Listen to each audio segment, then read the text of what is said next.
Mzazi mpendwa, ni muhimu kumvalisha mtoto wako vizuri ili kumkinga kutoka na baridi. Ili kulinda mtoto wako kutoka kwa mambo kama baridi, ni muhimu kuandaa. Hata ingawa kujua jinsi ya kumchunga vizuri mtoto mpya wa familia yako katika hali ya baridi kali inaweza kuwa ngumu sana mwanzoni, kumbuka kuwa ikiwa wewe unahisi baridi, basi mtoto wako anahitaji nguo moja zaidi ya ile uliovaa. Mzazi anaweza kufuata miongozo ifuatayo ili kuchunga mtoto kutokana na baridi. Valisha mtoto wako mchanga nguo kwa idadi ile ambayo umevaa mwenyewe na ongeze moja juu yake, kwa sababu mtoto hawezi stahimili baridi. Daima ni bora kuweka mavazi ya watoto ambayo huvuta joto kati ya tabaka. Nguo nyembamba za pamba zinafanya kazi vizuri, lakini baridi ikizidi, unaweza ongeza wanzi, kisha shati na suruali ndefu. Hakikisha mtoto wako amefunikwa kabisa kutoka kichwa hadi vidole. Unaweza mvalisha mtoto wako mittens, glavu, kofia, soksi nene na usisahau blanketi ya kumfunika. Ikiwa umeenda kutembea na mtoto nje, unaweza kuongeza blanketi au kifuniko cha mvua. Wakati wa kulala, hakikisha mtoto ana joto ya kutosha. Mambo haya yazuia mtoto wako kuathiriwa na baridi. Welcome back, guys. This is Malezi Bora and the segment is Mom Story of the Day. Na leo niko na dem moja. Najua nyinyi wote mnamjua. Yenyewe kama hamjui, hata sijui sasa tutakuweka kategori gani. So, I'm joined by Ciiku wa Soxxy.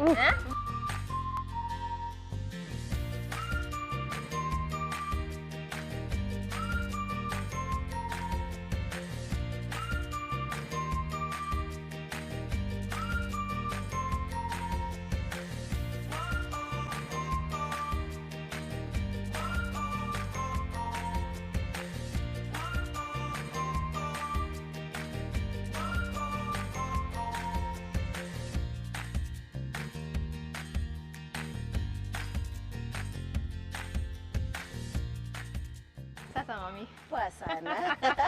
Good to have you. Hey, unani-introduce ni kama Sindio. Hii show ni ya super moms by the way. So you are super mom. Uko hapo. So I have to introduce you with swag. Asante. Uko aje lakini? Niko poa kabisa. So how has your journey to in motherhood been? Wow, it has been a long one, but a successful one. Wow. So in 2009, I was diagnosed with a condition called PCOS. So PCOS basically means polycystic ovarian syndrome. It used to mean you have cysts in your ovaries, but research has shown not everyone has cysts in their ovaries. So I went for, my periods disappeared for 3 months. 3 months? Yes. And you were not pregnant? I was not. Okay, the first month I was excited first because, hey, periods hazijakuja nikafurahia. Second month, nothing. Third month I was like, something must be wrong. So nikaenda hosi, nikafanywa scan, wakaona, so ovaries zangu zinakaa ni kama kakreta, kakona tushimo twingi. Wakaona ucho to cyst. So the guy who was, or the doctor who was there told me PCOS causes infertility, so I should get pregnant very fast. I was not married. I didn't know if I was getting married. Soxxy hakuwa amepanga kunioa anytime soon. So now that's where the journey started. In 2009, that's where the journey started. Because now the panic, I don't know whether I'll ever be able to get children. Huyu daktari ameshaniambia already, and I was 27 then. I was old as it is, sijapata mtoto. So nikaanza kupata hiyo pressure, I want a child. So we got married 2011. And I was telling Soxxy sisi atungojei chap kama tumetafuta watoto, but Soxxy was like, watoto wanatoka kwa Mungu, hata tukijaribu and it's not time ya Mungu atutapata. So we stayed a few months, pressure yangu ikakuwa mingi kwa Soxxy. Then we started you trying. wanted a baby, like, I wanted to know, can I carry a child? Okay. So ndio sasa tukaanza kujaribu. Kwanza kujaribu sasa hapo ndio ngoma ikaanza. Wow. Because mtoto wako anakuja, and most doctors will tell you try for a year by yourself. If you can't, then now yes, you're infertile. So we tried for a year, nothing was happening. Went back to my gyna, nikaanza kupewa sasa fertility pills. Fertility pills is like hell on earth. Because you see ni hormones inaintroduciwa kwa mwili yako kukuboost. and nothing was still happening. Nilikuwa napata headaches, emotional breakdown. No, this is the second year and then nothing. Na sasa naongezewa dawa after dawa. Naenda leo naongezewa dose, the next month hivyo. So ilikuwa inapanda.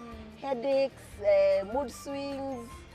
Sasa hata kwa nyumba tunapigana kwa sasa naona hata Soxxy na yeye si kama and okay, there's nothing much he could have done, but si kama hata anasaidia in any way.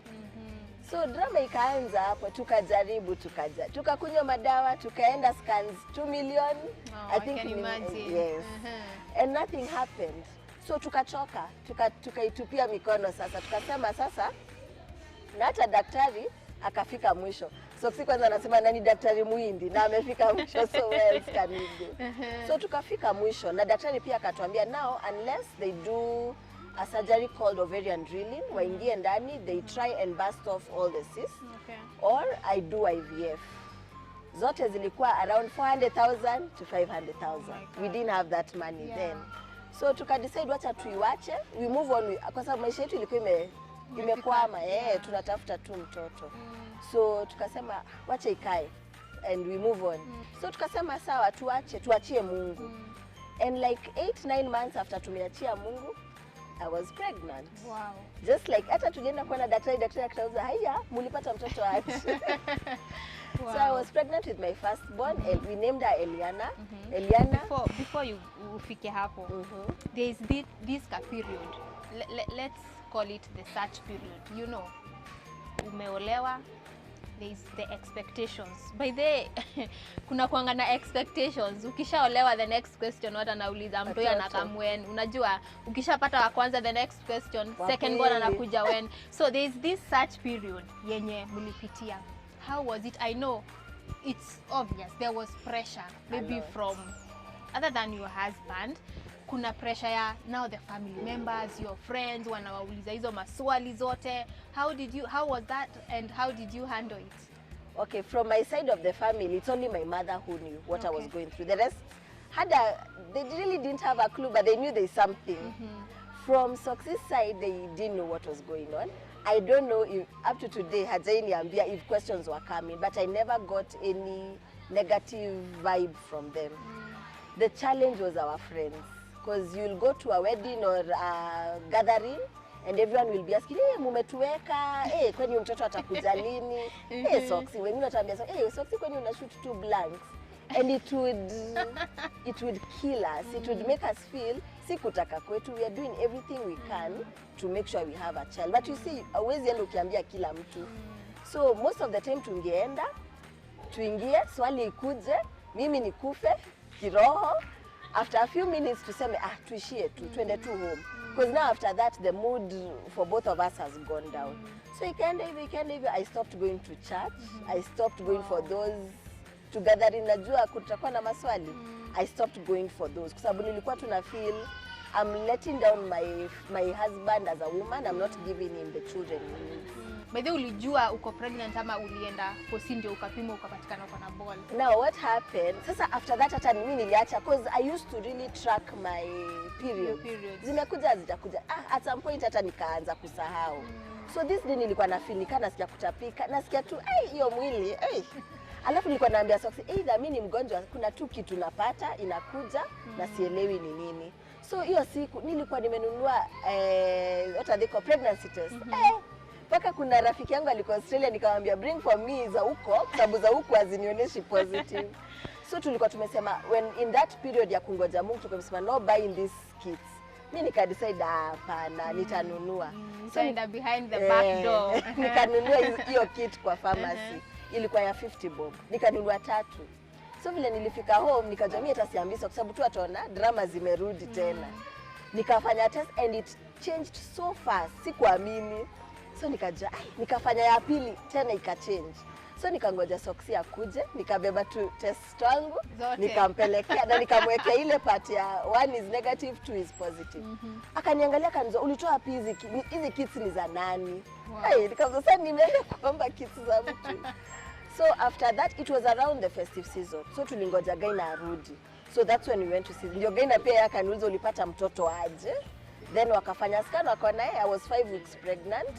Sasa ndio tukaanza the journey. Wow. After ume deliver now, you after umejua uko na ball, umeenda pale, you know there is that, kuna ile furaha. I know Soxxy was excited. And how did you both now start the journey of you being pregnant, ndio mweze sasa kujitayarisha to welcome the new baby? How was that? So now another complication with PCOS, it has most women with PCOS tend to miscarry a lot. Oh my God. So furaha yetu ilikuwa furaha, ilikuwa furaha kidogo. Because hata vile tulienda kuona gaina, alisema I need a lot of care. So alitupea madawa, because I took, na the first born I took madawa paka 6 months. Okay. Just to sustain the pregnancy. So Soxxy's policy is whether huyu mtoto atakuwa ama hatakuwa. However, maybe you're scared that ata you'll miscarry. It's we need to tell people because it's a praise report either way. Mungu amekubariki, amekubariki. So I think we told people very early that we are pregnant. Most of our close friends tuliwaambia we are pregnant, but tuliwaambia pia kuna hizi so we are working with a doctor. And now the journey started. Now my pregnancy was fairly okay, apart from I developed high blood pressure. Okay. And ilikuwa inaenda juu, inaenda chini, inaenda juu, inaenda chini. We had a few scares, kukimbia hosi, nini. But thank God it was managed throughout the pregnancy. But now the problem is I could not wait to 40 weeks. Okay. So I had to be induced at 38. Okay. Kwa sababu ningengoja, my BP would have gone up. Inge cause drama. So I was induced, labored for very long, and didn't manage to deliver by myself still. And I had to go for CS. Wow. So my firstborn was through CS. Wow. And either way, mimi husema ile njia yenye umebarikiwa nayo, either it's normal, either it's CS, you know, it's blessing. Kuna wengine sasa now you've been searching. Kuna mwingine hata atapata na huyo mtoto hatatoka naye hospitali. So at the end of the day, it's a blessing. And maybe I'm curious to know now, umeenda pale kabibi ndo umeshika mtoto. How was the feeling? Machozi tu. I know. Aki, we cried.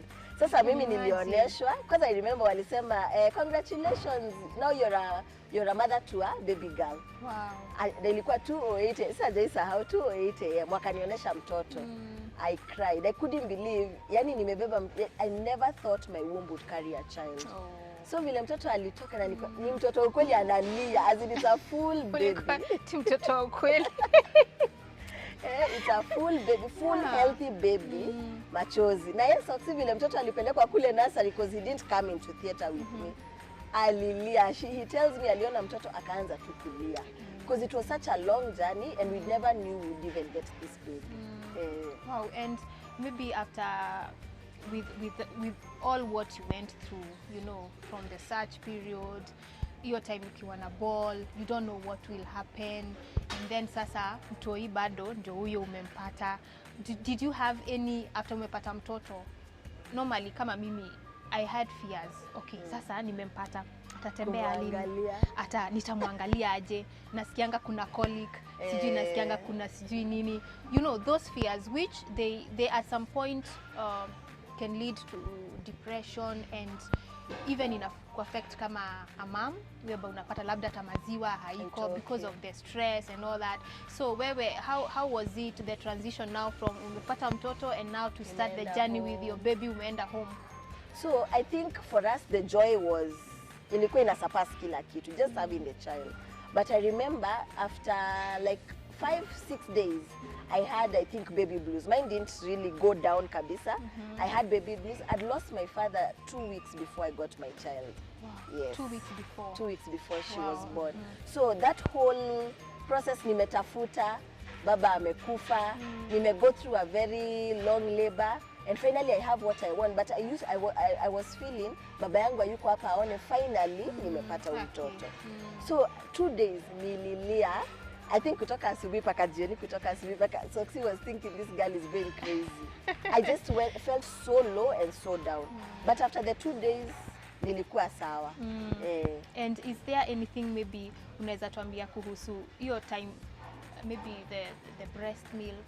Oh, you know, kuna by the watu hawana maziwa. Mimi sinanga, hata wapi wa kwanza wa pili sinanga. Mimi nasemanga amazebu. Unajua zebu ni ile ile ng'ombe ya kukaa huko dry area. Mimi natoanga, I can sit down and pump for 1 hour nitoe to 50-60 ml. I never had milk. But for both, apart from my second born, for both nilijikaza mpaka at least 6 months. The first born after 6 months akaanza formula at least till the 1 year. Na second born akaanza for 5 months formula. Second born. Second born. Alikuja after how long? Okay, yeah, you know, you are blessed. Hiyo It's ni not Mungu. easy, and even having gone through what you went through, even having the strength, you know, hata the second born vile alikuja, how was it? So now after first born, since ni CS, daktari akaniambia at least take 2 years before you get pregnant. Si tukajiambia 2 years za nani? Tukae 2 years alafu tuongezea another 3 years za kutafuta. Tunaanza when my daughter turned 1 year 2 months. Twende kazi. First month we were pregnant. Ya Mungu ni mengi. Tunafikiria tutatake long, first month we were pregnant. Hiyo ndio unasemanga Mungu amekuja double. Ameona sasa ni fungulia milango kabisa. Wow, that's great. So how are your babies now? They are big. My first born now is 5. My second born now is 3. So she's called tulimname Eliana, meaning my God answered.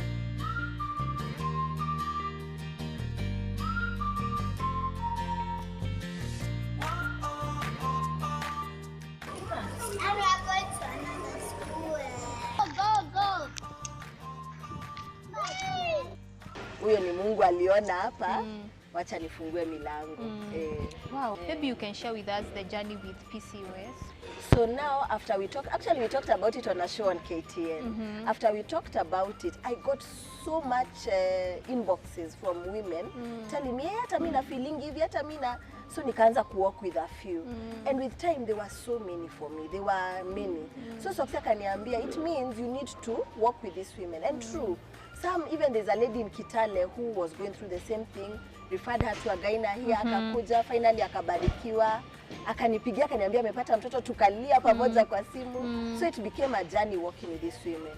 So I've finally registered PCOS Foundation of Kenya. Okay. But on social media inaitwa sister_sister, sister CYSTER _sister dada 254. So there I try to educate people what are the signs you should look out for. If you're not getting your periods regularly, go see a gyna, because our bodies were created for every month the wall of the uterus needs to shed. So if that is not happening, there's something lacking somewhere. Just go, afadhali uende uambiwe there's nothing, but ama uende discoveriwe mapema and you start managing. Another thing, PCOS is not, they have not discovered a cure yet. Okay. So most of the time is just managing the symptoms. So symptoms ni hiyo irregular periods, weight gain that you cannot manage. Hata ukijaribu ku lose weight, it takes longer.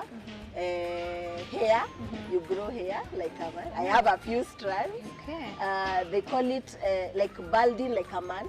So unaona vile machali wanapata kipara, you can start losing hair like that. What else? Yeah, those are the main ones. But irregular periods is the first one you should look out for. And do you think maybe the public need to be educated about these things so that, you know, ndio mtu mwenye hana info aweze kujua what should I do in case this and this happens? Yeah. Actually, that's why I even started the organization. I'm planning, September is PCOS awareness month. Okay. So I'm planning to make a lot of noise so that it can reach to most people who don't know. Kuna mama maybe uko mashinani, hapati mtoto, na hajui ni nini na happen. And maybe it's something akienda hosi apewe dawa hii na hii na hii, atapata mtoto. After they know what is causing it. So my aim is to talk about it, tell everyone about it, tell women not having periods is not good. Your body was created to have periods. I know, ni exciting once in a month, unapata haikuji, but it's good that the body operates how it's supposed to operate. Wow, allow me to take this feedback here. Kuna mtu anasema, hi Ciiku, good to see you. That is Anne from, she's watching from Nairobi. Thank you so much, Anne, for watching. Keep watching. And also anyone with a question, you can share with us. Ciiku here will be giving you the feedback, anything that you would like to ask about the condition. Ciiku is here. She will be sharing the feedback with you. And maybe you can share with us when it comes to, kuna watu hawajui ku open up. There are people who don't know how to open up, and not because they don't want to, because they don't know who to open up to. And hiyo inafanya hata akiwa na condition fulani, sometimes by the way unapata, especially when it comes to vitu zingine, hata hospitali unasikia hutaki kwenda kwa sababu hujui utaambiwa. There is that notion ya unaenda hii hospitali unaambiwa hivi, unaenda hospitali nyingine. Unaweza advise moms kama waje? We all need a circle of mali uko confident kuongea. And if you don't have, me always tell people, reach out to my DM. Ni DM, niandikie message, niambie na feel hivi na hivi ama naona hivi na hivi. I always try to respond to everyone who inboxes me. But you need to have someone you can ambia tu mtu atakwambia hata mimi nilikuwa hivyo. You'll get someone who will walk with you. And in this organization, how many maybe women have you worked up with, and the results that you've seen after working with them through this journey? Right now I have, because we have a WhatsApp group, there are around 70. That's 70. Wow. That I'm working with. As in that regularly we'll chat on WhatsApp, we'll find out how everyone is doing. If someone has a question, they will ask. I've worked with many randomly kwa social media. Now, another problem is infertility. PCOS can make you not have children. Okay. Yes. So most of these 70 women, actually, from when I started the group, none has gotten pregnant, and that was last year. But they are seeing different doctors, they are taking different medication, they are managing it. Yeah. Because another problem, if you don't manage, they say ovarian cancer, uterine, endometriosis can easily crop up when you have PCOS. Okay. Wow, there is someone else here who is saying, Ciiku, nimefurahi kukuona. Thank you so much. You've always been an encouragement to us. Wow, so many people saying, Ciiku, you are always an encouragement. Good job, Ciiku. Ciiku, you are blessed. Wow, so much feedback coming in. And back to your personal story. I know after watoi wamekuja, there is that, there is that reception now. People now started seeing something that they couldn't see before. Now before walikuwa wanagoja, walk nae kwa ile search, the kids are not coming. So how was that transition now that you have kids with you? How was it?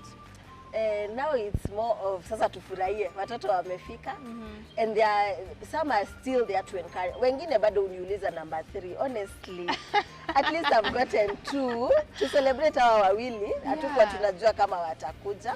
Mungu akitubariki na mwingine, well and good. But yeah, most people have still been there to encourage, to guide me on mothers who were there before me, to guide me on what to do, especially when I didn't have ya kukosa breast milk.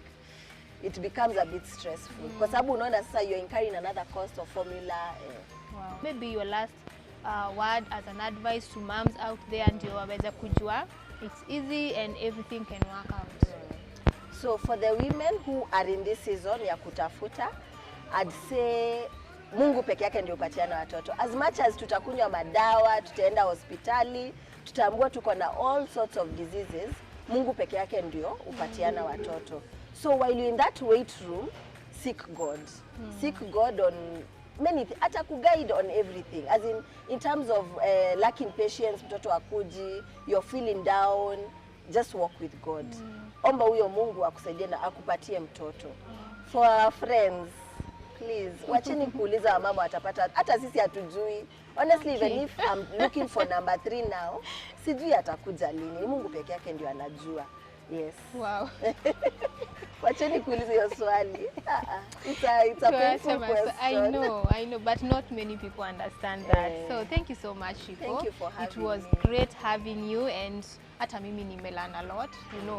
Every time umenikumbusha, it's always good to wait upon God. So thank you so much, and ukienda salimia to baby girls, usalimie Soxxy na umwambia big up for being there for you. Najua by the see men wengi wanaweza stand such a situation. Utapata within your search period, ana disappear. Anaenda kupata ule atampea watoto.